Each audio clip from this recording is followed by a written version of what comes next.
Zimbabwe is burning, which must be motivation enough for the leadership to seek a clean break from the past, including a holistic change of culture. The People's Democratic Party is irked by the fact that the current government has inherited political culture which characterized Mugabe's era. The use of force, selective application of law, celebrated mediocrity, and most concerning the idea of presidentialism. We have always argued that one of the biggest challenges faced not only by Zimbabwe, but Africa as a whole was that of political demigods, usually founding presidents who took over at independence, or despots who emerged after a coup.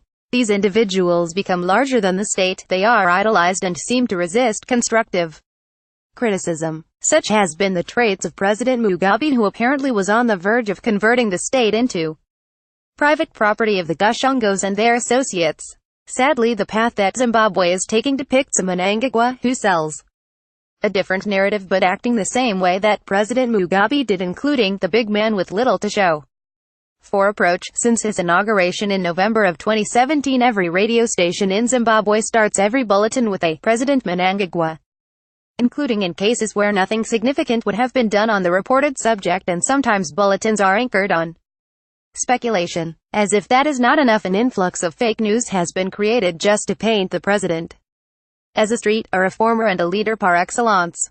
Every blunder he has made has been ignored. Comments from the opposition and civic society has been played down with shrills around "Give him a chance." We find this trend worrying. It is exactly what created a demigod in the name of Robert Mugabe.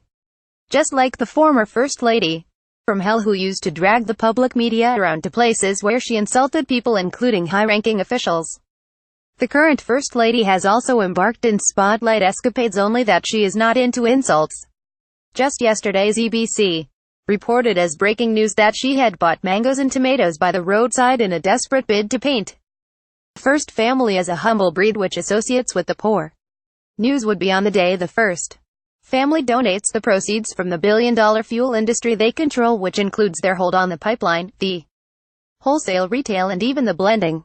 The real issue is that the little girls who appear on the picture need be in school pursuing their dreams, in an air-conditioned office writing a memo, or in a heavy industry attending to electric faults. That's what must make leaders proud. Obviously, the lame excuse is that the president and his wife are not the authors of the current levels of unemployment, the same argument that cannot be accepted on the poor quality of Harare water. This argument unfortunately cannot be applied on other vices of the current administration. The violent conduct displayed through state apparatus when activists demonstrated against the president in Bulawayo. We can also talk about the arrest of Gustave Kate, who is in custody for insulting both Mnangagwa and Chiwenga, the same fate those who criticized Mugabe used to face. The bad inherited culture extends to the issue of selective application of the law. It is not a secret that ZANU-PF is an instrument of patronage, with a majority of its top dogs having in one way or the other dipped their hands into the cookie jar. Corruption puts the largest premium on our economy. If progress is to be made, all the implicated individuals must be investigated, including those with low-cost connections. So far, a few G40 extremists have been arrested. The approach must change. The same must apply in respect to the land question. It is not enough to repossess some of President Mugabe's farms, though it is a good starting point. Even the current First family must shed some of the farms they own. Everyone must be treated equally before the law.